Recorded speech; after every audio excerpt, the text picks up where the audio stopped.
My name is Patrick J. McGinnis, and I coined the term FOMO. That's short for fear of missing out, and it's why some people end up following the crowd. But we're not like them. We're part of a new species that isn't afraid to do things differently. I call us FOMO Sapiens. And this is the show where you'll meet people like us, phenomenal FOMO Sapiens, to learn how they find the courage and the ideas to live exceptional lives. FOMO. FOMO. Welcome to another episode of FOMO Sapiens, the show for people who don't just follow the crowd, but instead take their own path to success in business and in life. I'm your host, Patrick J. McGinnis, venture capitalist by day, author and podcaster by night, and as always, FOMO Sapiens 24/7. Now today we have, well, he's a pretty FOMO Sapiens-y kind of guy, if that's an adjective I can use. His name is Matt Higgins, and we're going to be talking about unleashing fearlessness in entrepreneurship, and I guess in anything really. We're going to be talking about how do you commit to the path that you're on and actually sort of like burn the boat, as it were. Like the idea is you send people into war back in the day when they'd take the boat and then they'd burn it so they couldn't turn back. And this is the title of a new book by my guest, Matt Higgins, who is the co-founder and CEO of the private investment firm RSC Ventures. And also, he is an executive fellow at Harvard Business School, where he co-teaches the course Moving Beyond DTC. That's direct to consumer, I believe, as far as I know. He is also a guest shark on ABC's Shark Tank seasons 10 and 11, and soon he'll have his own TV show. That's fancy. It's called Business Hunters, and it will be produced by Mark Burnett, who, of course, made Shark Tank. So, Matt, I have a feeling we're going to be hearing more from Matt in the future. That is coming down the pike. But until then, we're going to be talking about his new book and his approach to business and to life.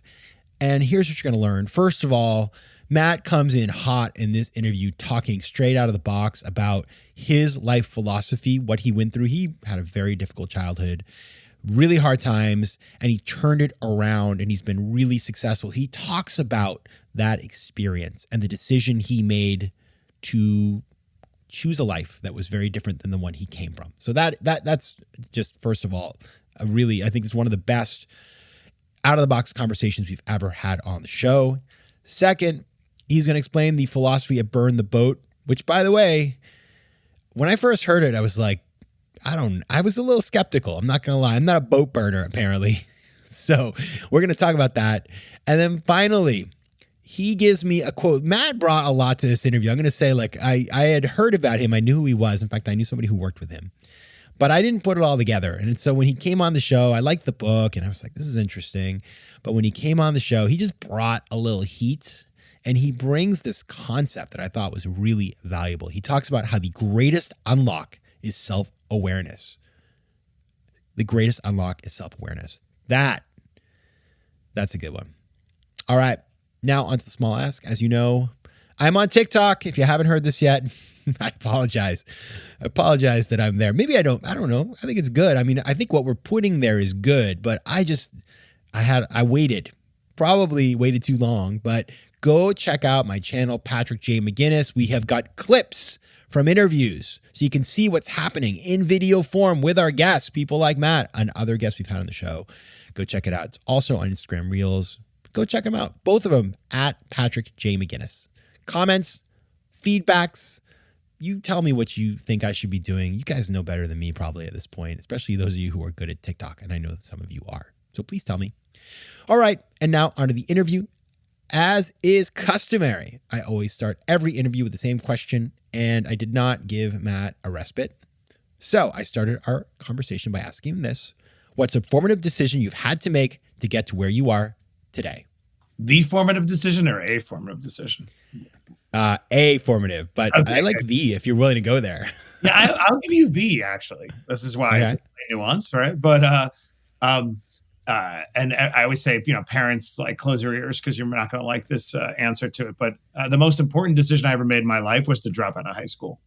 Mm-hmm. And if I dissect that decision, sort of everything that came later can be kind of, attributed back to that moment on the steps of Cardozo High School when I was 16. So to give you a little bit of context, I grew up very poor and abject poverty in Queens. Those words tend to lose their meaning, right? Abject poverty sounds cliche, but like really poverty. So to sort of paint a picture, like sleeping on a dirty mattress on the floor, a lot of dysfunction, being raised by my mom, who was brilliant but had a lot of health issues, and a lot of hustling since I was a young kid. I used to sell flowers on street corners on holidays, and Mother's Day, I'd be the kid who walk up to people knocking on the windows, like try to guilt the guy into buying flowers, etc. Like I did everything, sold handbags on the top of vans at flea markets. And so just giving you a sense of this constant like hustle, and then a lot of shame, where my mother we'd always take a bus to a food pantry about an hour away. I didn't understand those decisions when I was a kid. Like, were there no food pantries in Bayside, Queens? But we were just trying to hide what we were going through. So a lot of desperation juxtaposed against a mom who was really smart and born of a lot of abuse and left my dad. And I watched as she tried to reclaim some dignity in her life. She got a GED as an adult, and always felt insecure that she didn't have any education. And she enrolled in Queens College. So imagine my mother cleaning floors for elderly, for senior citizens, making a few bucks an hour, and then at the same time dragging me to classes on Saturday as a 10-year-old boy. So that was my context, was that education was salvation and the place to give my mother dignity. And as I got older, 13, 14, and the contrast between my true life of shame and the one I was pretending to live with my Jordache jeans so kids wouldn't know I was poor became so great that I was like, the world does not work for me. The world is not set up for the edge cases. The world is set up for like a regression to the mean, right? Like, what is the common denominator of experience? And then a world works for them. So what does that mean? Education works for them. But when you're a kid and you're working like at a deli with your butterfly knife so you don't get jumped at 2 a.m. and then trying to go to school, like it doesn't work. And so I was getting increasingly depressed, hoping a white knight would come. No one ever did. And finally I said, I need to take matters into my own hands. The advice I'm getting from everybody feels completely off kilter with what my intuition is telling me, that I need to make a radical decision. And I came up with a hack around 13, 14 years old. If my mother could go to college with a GED as an adult, could I do it on purpose? And if I could do it on purpose, I could pull forward my entire professional career and I could get a job getting paid $9 an hour as a college student. My entire motivation for dropping out of high school was to go from making $5 an hour at a deli to making $9 an hour delivering flyers for a political campaign. That was the epiphany.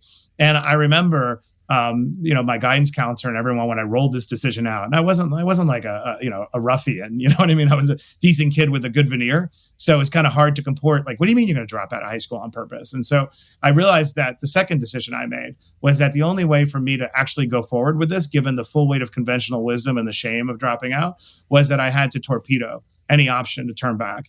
And so I decided I would fail every single class deliberately, and get left back a few years in a row, sit in the same homeroom with the kids with the beepers, pursuing very different life choices. And I call it the land of misfit toys. They would let me sleep in the back. So I was tired.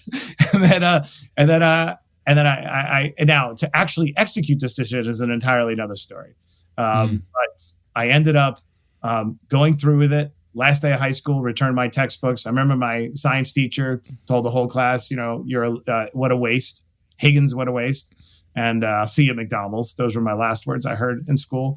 Not to dramatize it, but it's true. Yeah. But he was right, conventionally.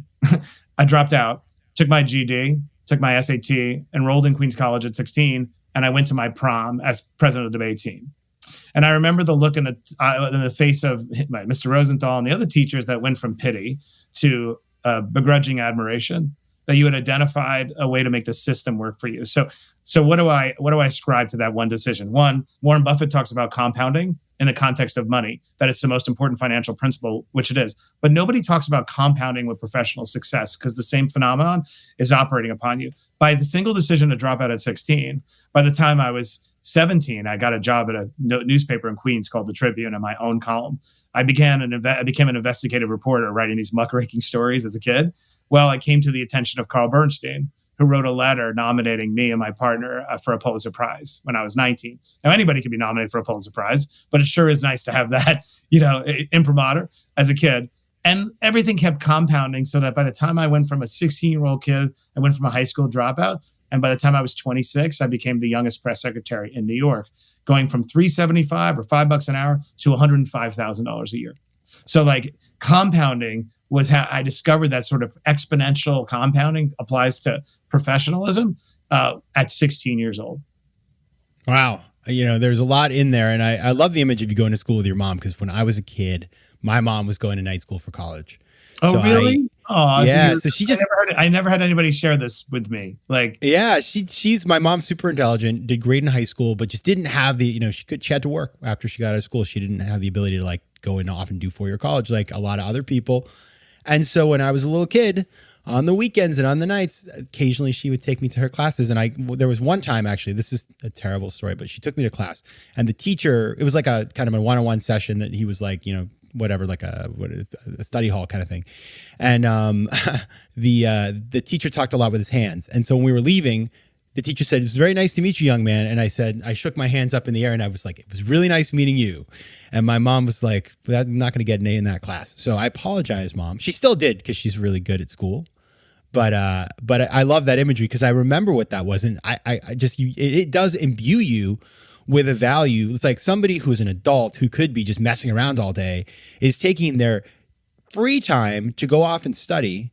And, so it's like, well, there must be something really valuable here. So I really appreciate that. Well, I love that we're talking. I went back to that college actually and delivered the commencement address.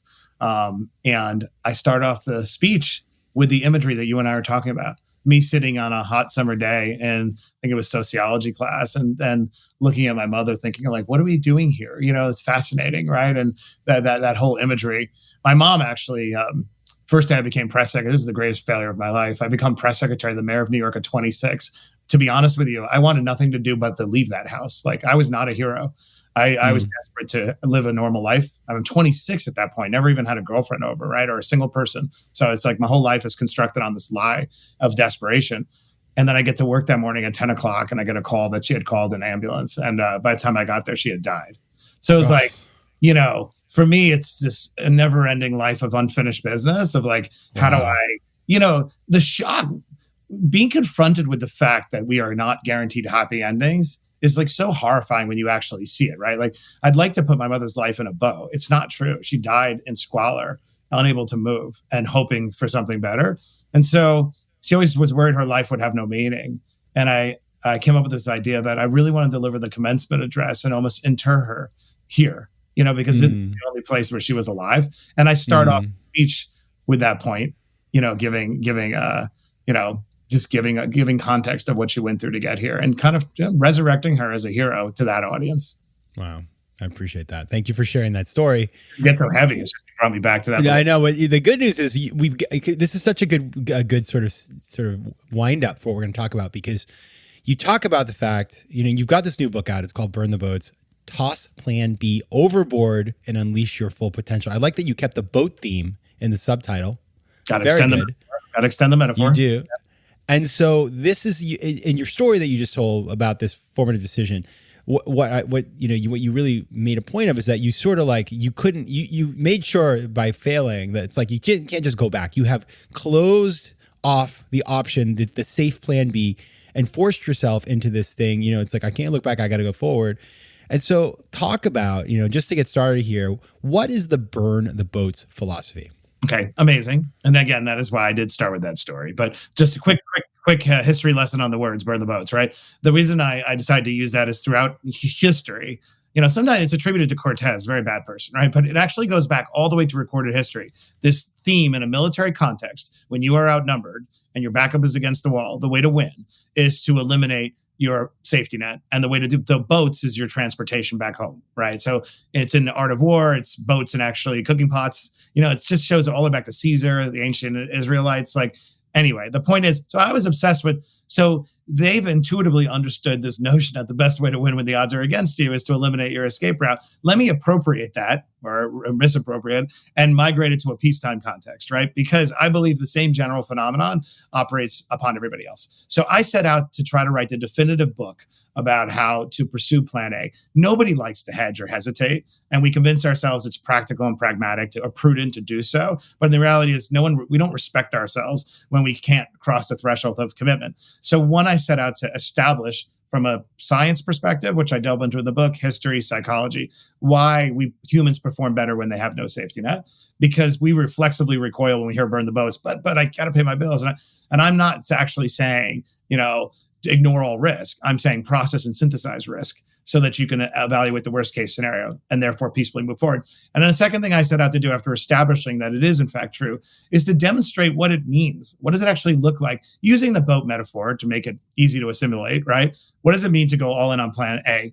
I use my life as simply a vessel. I think a lot of where these books go wrong is you get so self-aggrandizing. You're like, let me tell you my autobiography. Like, I frankly don't care about my autobiography. If I'm being honest, I'm not interested. What I'm interested is to dissect my decision-making and see if there's anything anyone can learn from it so they can emulate it. So I use myself as a vessel to transmit this idea, but then I interviewed 50 different celebrities, athletes, activists, from all strokes, from billionaire Mark Lowry to my partner Scarlett Johansson to an Olympian who at 14 became a paraplegic and believes her life is better for it. I analyzed all these people to show how they crossed a threshold and see if there are patterns we can discern. And big picture, the two buckets are: what are the internal obstacles that prevent us from moving forward, and what are the external obstacles? Internal being shame, imposter syndrome, all these things. And what do you do about it? And then external obstacles being corporate saboteurs, who in a corporate context are preventing you sort of from making that next move. I tried to use all the trauma and pain and agonizing it took me to get here to discern these patterns that are operating upon us and articulate them in a way that makes them actionable. That was a long sentence, but like that's what I'm trying to do with this book. FOMO.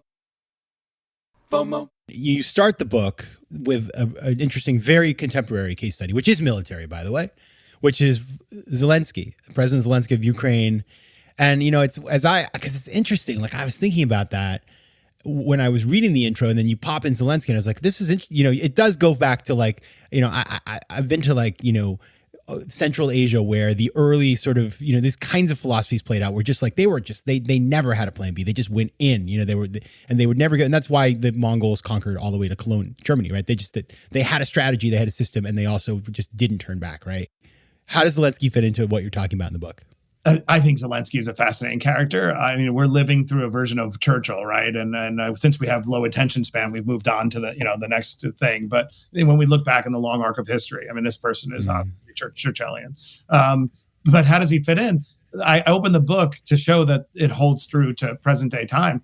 By when everyone thought he was going to capitulate immediately and should capitulate and will be dead immediately, the president of the United States, Joe Biden, offered him basically a way out and so Zelensky went out there and said, to paraphrase, I don't need a ride, I need weapons. And I think that when in the long arc of history, when we look back, that is going to be a seminal moment when he signaled to the world, okay, I mean, he may be nuts, but he's going to stay and fight. Maybe we should escalate our commitment. And if you look at that as a turning point, that signaled to everyone else that he had no plan B. It signaled to his own population that they should sort of go all in. But it was the moment when there was a slight pivot. It's the first social media war, right? Where everyone said, this is worth my emotional energy and it's worth some of my money.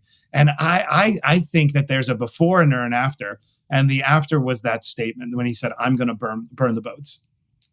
That's actually really true. And I never thought about connecting that to why everybody got so emotionally invested and financially invested. I mean, I watched the whole thing. I was round the clock sleeping on my couch watching the coverage. I gave money. I went to fundraisers. I did all the things. And I'd been to Ukraine. I liked Ukraine. I believed it was unjust what was happening, but much more than any other conflict that I could think of, because it felt so, you knew he was stuck in and committed in a way that gave you the opportunity to join the fight. How does this work in the business world? Yeah, and he's mastered communication in a way that no one else has. In our lifetime, I don't believe at that level, right? To basically, marshal all the resources against the enemy and get people to care about a place they've never been to. Now, you're an investor in a bunch of amazing companies, Momafuku among them. If REC Ventures, if you go on the portfolio page and look at what you've invested in, it's a bunch of businesses that a lot of us resonate with. Take this burn the boats kind of framework and put it into a business setting where, it's not Vladimir Zelensky, but it's a CEO who's got a bunch of employees and investors to deal with. Yeah. And again, so burn the boats is an umbrella, right? To which you can unpack a lot. that, and simply meaning what does it take to fully commit, and when why I use that umbrella is it enabled me to go to one of the guiding principles of my investing career, which is the fish rots from the head. Right. If you look at what prevents people from fully committing and being successful, it's because there's a misalignment somewhere in their life internally. Usually, I think the greatest arbitrage in society is self-awareness. When we spend all this energy going to Barnes and Noble and searching the bookstores for the outs, and we're looking to outsource our judgment to another, we're always looking for a parental super authority or super ego to tell us what to do. When in reality, the greatest unlock is self-awareness, and the greatest arbitrage is within you. So back to a business context, I touch upon the book these recurring themes that derail success. One, it starts with shame. A lot of CEOs are humans; they carry baggage, right? So if there's unreconciled shame that makes them afraid of scrutiny because they're hiding something, even from themselves, they are going to be resistant to feedback, right? So if you draw the line between Matt is poor, GD, has shame, feels inadequate, well, reject scrutiny, feedback because I feel like I'm not worthy. I know that sounds like psychobabble, but I'm 100% true. So I start with what are the things in the human that are preventing them from unlocking their full potential and embracing self-awareness, and then that will show up, in how you treat your employees, right? If you deny yourself empathy and the right to acknowledge your pain and trauma, you will deny the same to your employees, right? You will hold them to an impossible standard. And so how does it apply to my investing strategy is I try to create a safe space to have a vulnerable conversation so we can have breakthroughs. And there's a reason why I share.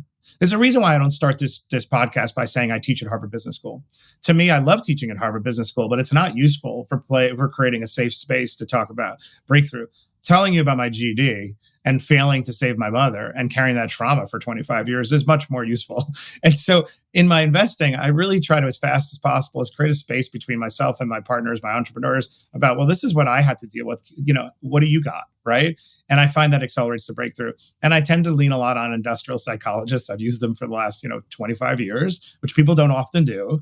And I think when the worst deals I've ever done is when I've partnered with a private equity shop or like a marquee brand name firm. And I find that all the diligence is numerical.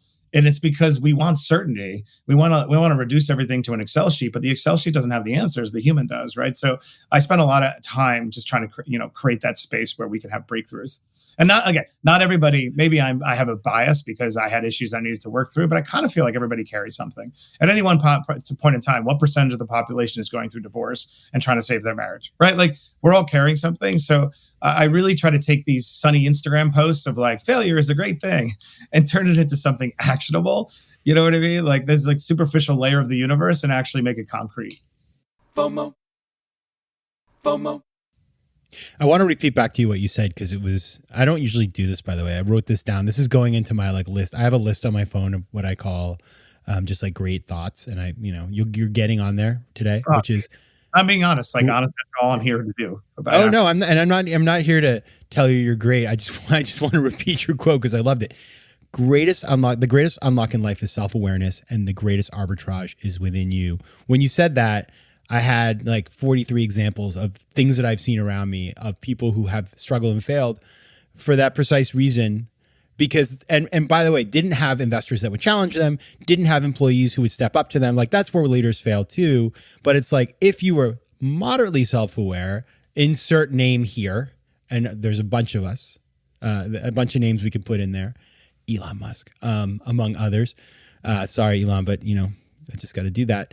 Imagine, the guy's been successful, but like it's all going up in smoke in a lot of ways because of the lack of self-awareness. And it happens over and over again. So that's a really, we can all do that. You don't need to go to Harvard Business School. You don't need to be rich. These are things that, in fact, some people who have the least resources do these things incredibly well vis-a-vis other people because they don't have all the noise and distraction around them. Well, let's talk about that. So let's make it actually more practical from an investment standpoint. So now we're in the empathy, in the psychobabble. Let's make it like, mercenary black and white from an investor standpoint. Why is backing people with high self-awareness more effective? And the reason is self-awareness. People who over-index for self-awareness do not require interventions to make course corrections.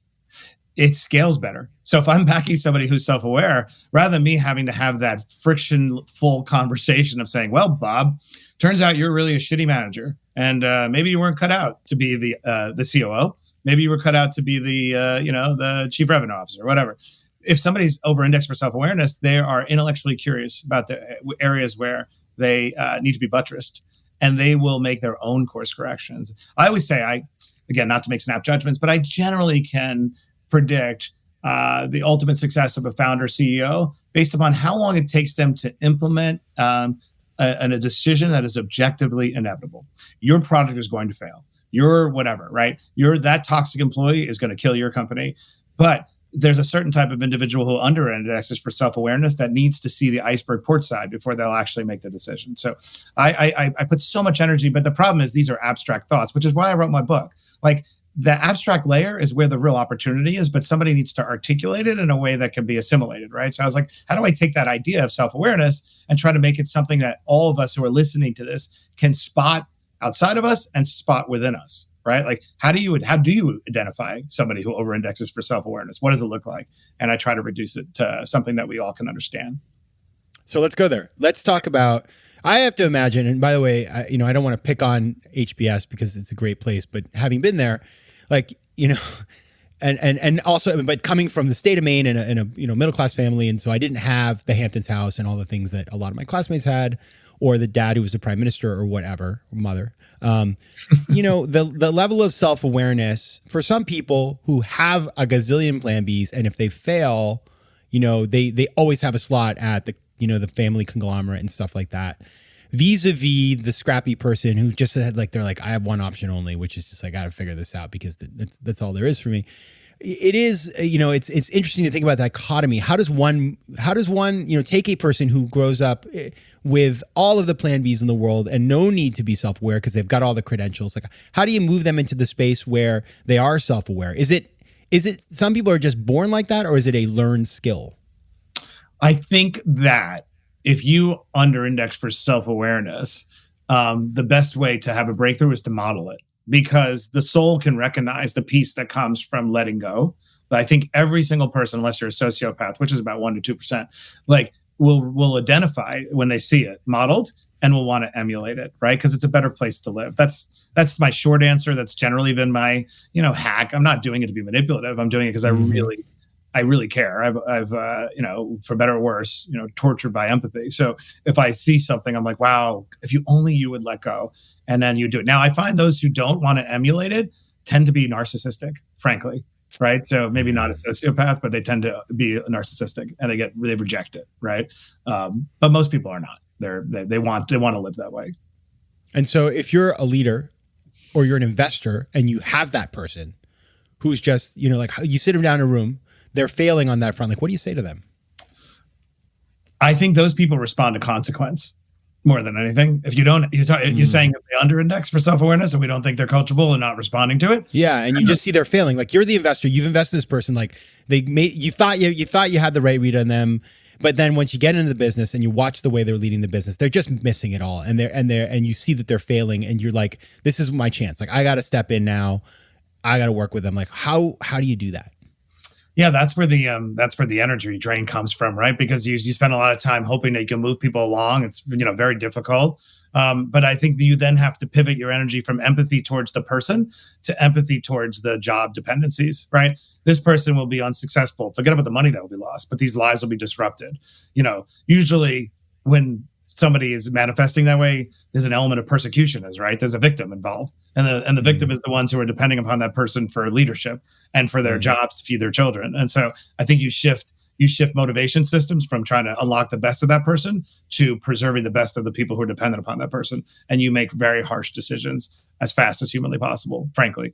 But it's very hard to know when's the moment, right? But I think we all know when we have somebody who's very help resistant and change resistant because they're narcissistic and it's hard to break through, right?